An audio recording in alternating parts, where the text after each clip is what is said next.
There are some things that are very important when it comes to using commercial blender. Commercial blender is not blender that I can just use anyhow. I have to master this if you want your blender to last for you.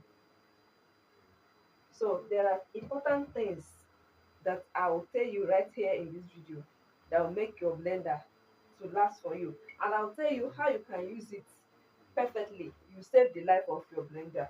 This is Kwood blender. It's a commercial blender. In case you're using another type of blender, it's still the same thing in as much as it is commercial blender. This particular one, in case this is the one you have, this one is for blending dry thing. But any of them that you have, they are all the same thing. The process are the same thing. The way you protect the other one and the usage, they are the same. This one is for pounding cassava yam and so on. Then this one is for blending something fresh like fruits, tomato, and rest of them. So the one I'll be using for the teaching is this one because what I'm blending here is my melon that I want to use and cook, which is dry. That means it's this one. And in case you have this type of blender that has all these ones, don't use this one to blend fresh thing.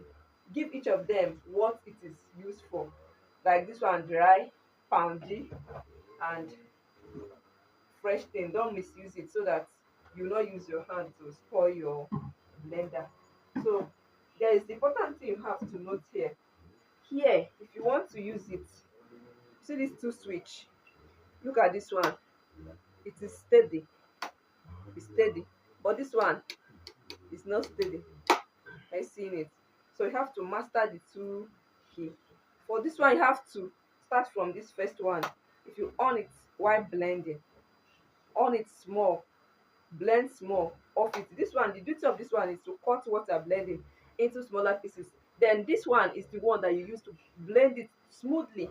If you don't like the way this one blended it, maybe you want to blend it more, then you use this particular down one. But first of all, you must have to start with this one, and then you use this. It's something that is applicable to other blender. They still other commercial blender, they still have this two switch. The one you start with, the one you end it with, depending on your choice. If you are blending something like maybe tomato, even this first one self is enough. You don't need to come down here, depending on your choice as well. This one is the switch that you use to turn to the level that you want it to be. For instance, this particular one I'm using here now for this example, start from level 30, 60, 90, 120 to 300. So depending on what you're blending, if you're blending something that is a bit hard, you can increase it. But if it is not hard like that, you can decrease it. Even start from 30. This one, this place is still the same. This line here, white line, indicates the level. So you can decide to put it to the highest level depending on what you are blending. But if you don't need to put it to highest level if you're blending something so soft, because it also contributes to the life of the blender. You understand? So here, right here, I'll be blending my melon so that you see practical example of what I'm saying. So as I'm going to blend my melon, I have to fix the plastic rubber that I will use to blend the melon, which is the right thing. This one is the one suitable for this. Another thing you have to understand is that when making use of this blender, make sure that you hold this one tight. Don't release your hand. The reason is to make it stable so that it will not shift. This is not like the type of blender that you'll be using and you just fix it and you leave it that way. No, it doesn't work that way. Make sure you hold it tight so that it doesn't shift. If it shifts, this thing here, it will affect it and you have to get a new one, which you know how much it will cost you. So the best thing is to be conscious of what you're doing. Make sure you hold it like this. And while filling it, make sure that you don't fill it to the brim.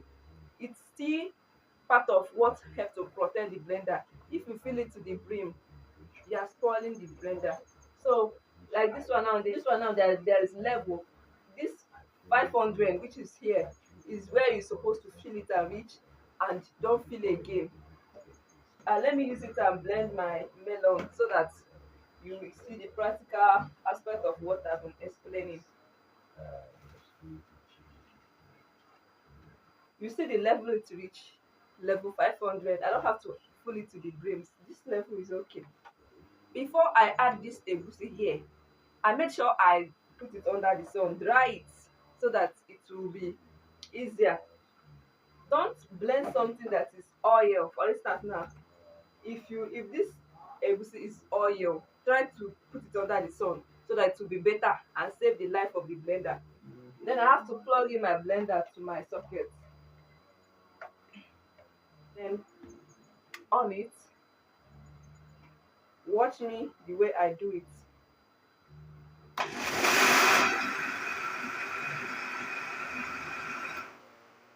Are you seeing it? I do not continue doing it. I do it, the thing blend with this one. I told you is the one that I supposed to start with. Then I now off it. I don't have to press this one on and leave it till it's finished. Are you seeing the way I'm doing it?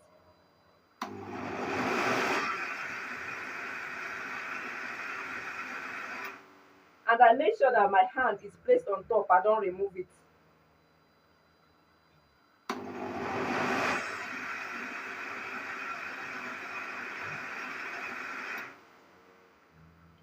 This is the one that you'll be using until it break is finished. When it's done breaking it, that's when you will then use this one to blend it to your taste if it's not up to your taste.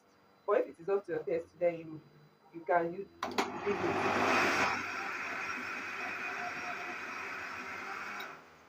This one is okay. It have reached my taste, so I don't have to use it again. What the one I have to use again is this one, so that it can blend it to paste the way I want. And before you use this one, you have to rest for like 2 to 3 minutes before you use this one, and allow the engine to rest as well.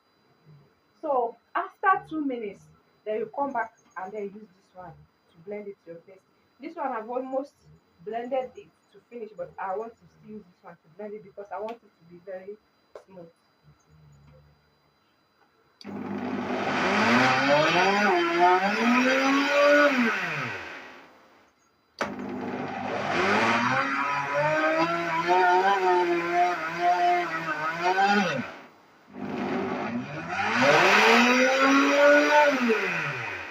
So it's blended my melon. So it's I've blended it to the level I want. And if you use this pattern that I told you now, your blender will last long. It can lead you for years without spoiling. So for the sake of the life of your blender, endeavor to follow this rule and you enjoy it for years. Save the life of your blender. Also, that water doesn't enter this particular one if you're using it for dry does not mean that when you finish blending that you will not wash it. You have to wash it, but while washing it, endeavor that you do not wash here. You just use your water. You can use water, just clean it small. Then wash inside here. Allow the thing to dry before you can put it inside the package.